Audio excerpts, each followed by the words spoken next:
À l'occasion de la célébration de la Journée mondiale de l'hygiène menstruelle, célébrée le 28 mai de chaque année, un collectif de 3 associations, à savoir l'Association congolaise pour les droits et la santé, l'Association des jeunes pour l'éducation et l'innovation et l'Association SOS Femmes du Congo, avec la participation du secrétariat exécutif permanent du Conseil consultatif de la jeunesse, représenté par Madame Aoi Kobo-Fleury, ont conjugué mutuellement leurs efforts autour d'une table ronde pour édifier la jeune fille congolaise sur la bonne hygiène menstruelle sous le thème « L'hygiène menstruelle ne doit pas être un tabou ».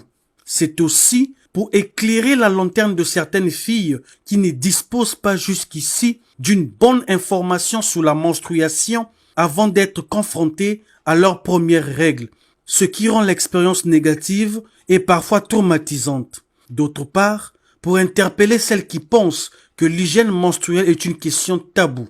Les mythes et les stéréotypes autour des menstrues, la problématique sur l'accès aux kits de dignité, la précarité et le calcul du cycle menstruel, ainsi que divers apports médicaux sur les menstrues, sont là en substance les différents points développés par les panélistes.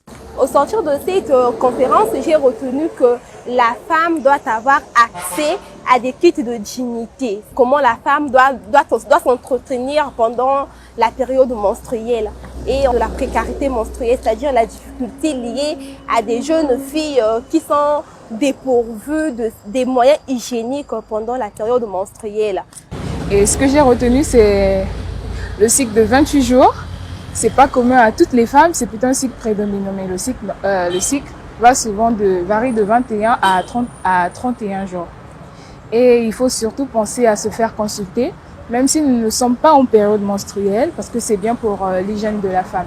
En ce qui concerne la particularité de cette célébration, le collectif répond en ces termes. C'est une journée qui n'est pas très connue, elle est peu connue dans le monde de façon générale parce qu'elle a été adoptée en 2014 seulement. Donc nous avons pensé nous joindre à la campagne en ligne et nous avons pensé clôturer avec cette journée en organisant une table ronde. Nous sommes très satisfaits déjà en fonction des retours que nous avons reçus en ligne, des messages que nous avons postulés, mais aussi à travers les questions-réponses que nous avons reçues lors de l'activité. Surtout ce que j'ai apprécié, c'est le fait de sensibiliser les jeunes, et notamment les jeunes femmes en ce qui concerne l'hygiène menstruelle. Parce qu'aujourd'hui, beaucoup dans les foyers n'ont pas accès à cette information.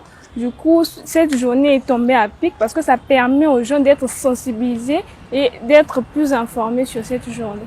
Cette journée qui est destinée à servir de plateforme afin de faire entendre une voix à travers le monde pour briser le silence sur la gestion de l'hygiène menstruelle, devait être célébrée avec faste pour permettre à la femme comme à la jeune fille congolaise de vivre ses règles de manière indépendante, digne, confiante et sans stigmatisation, tout en mettant à sa disposition tout le confort dont elle a besoin.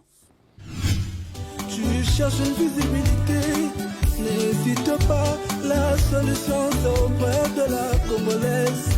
Pendant ça la promotion pendant ça la promotion va culturelle.